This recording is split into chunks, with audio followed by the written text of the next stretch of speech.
Loneliness. All of us in this room will experience loneliness at some point in our lives. Loneliness is not a function of being alone, but rather a function of how socially connected you are to those around you. There could be somebody in this room right now, surrounded by 1,000 people, experiencing loneliness. And while loneliness can be attributed to many things, as an architect, I'm going to tell you today how loneliness can be the result of our built environments, the very homes we choose to live in. Let's take a look at this house. It's a nice house. There's a big yard, picket fence, 2-car garage. And the home might be in a neighborhood like this. And for many people around the globe, this home, this neighborhood, it's a dream. And yet the danger of achieving this dream is a false sense of connection and an increase in social isolation. I know, I can hear you now. There's somebody in the room screaming at me inside their head. That's my house, and that's my neighborhood, and I know everyone on my block. To which I would answer, terrific. And I wish there were more people like you. Because I'd wager to guess there's more people in the room living in a similar situation that might not know their neighbors. They might recognize them and say hello, but under their breaths, they're asking their spouse, what was her name again? So they can ask a question by name to signify they know them. Social media also contributes to this false sense of connection. This image is probably all too familiar. You're standing in the elevator, sitting in a cafe, and you look around, and everyone's on their phone. You're not texting or checking Facebook, but everyone else is. And maybe like me, you've been in a situation where you've made eye contact, smiled and said hello, and then have the person yank out their earbuds and say, I'm sorry, what did you say?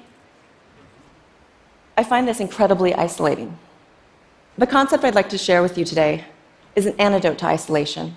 It's not a new concept. In fact, it's an age-old way of living, and it still exists in many non-European cultures around the world. And about 50 years ago, the Danes decided to make up a new name. And since then, tens of thousands of Danish people have been living in this connected way. And it's being pursued more widely around the globe as people are seeking community. This concept is cohousing. Cohousing is an intentional neighborhood where people know each other and look after one another. In cohousing, you have your own home, but you also share significant spaces, both indoors and out. But before I show you some pictures of cohousing, I'd like to first introduce you to my friends Sheila and Spencer. When I first met Sheila and Spencer, they were just entering their 60s.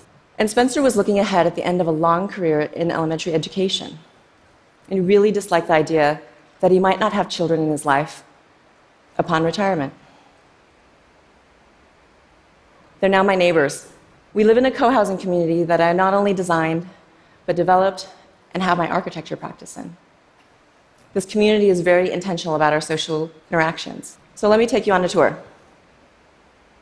From the outside, we look like any other small apartment building. In fact, we look identical to the one next door, except that we're bright yellow. Inside, the homes are fairly conventional.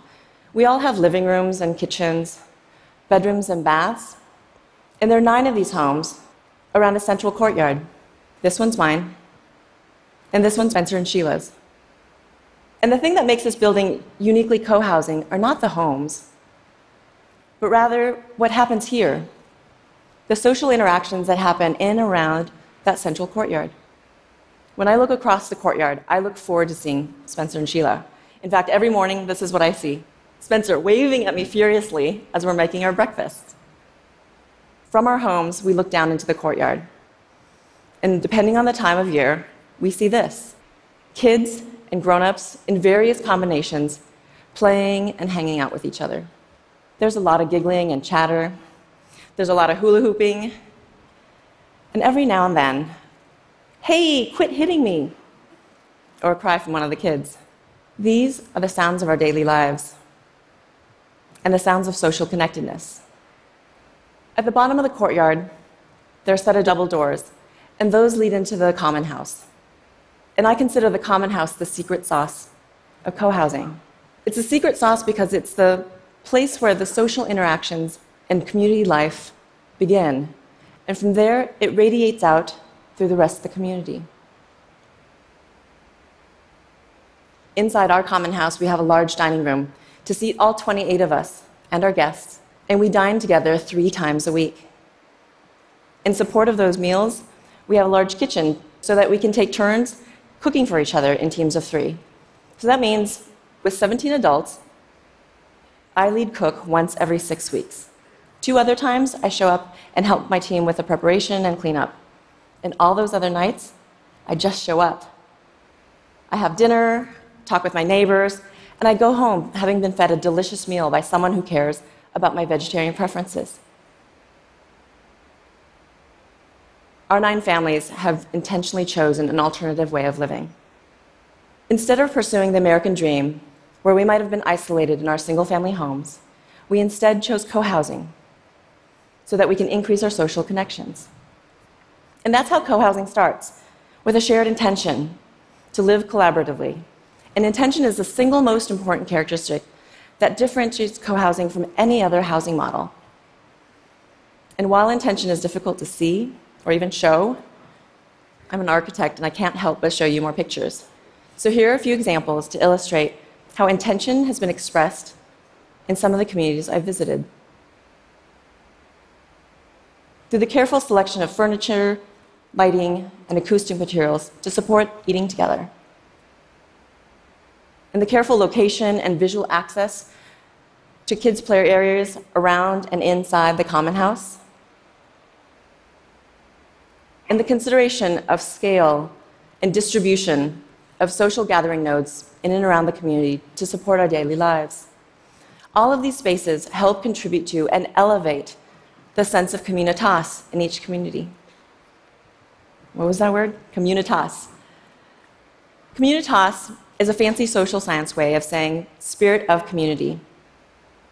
And in visiting over 80 different communities, my measure of communitas became how frequently did residents eat together. While it's completely up to each group how frequently they have common meals, I know some that have eaten together every single night for the past 40 years. I know others that have an occasional potluck once or twice a month. And from my observations, I can tell you, those that eat together more frequently, they exhibit higher levels of communitas. It turns out, when you eat together, you start planning more activities together. When you eat together, you share more things. You start to watch each other's kids. You lend out your power tools. You borrow each other's cars.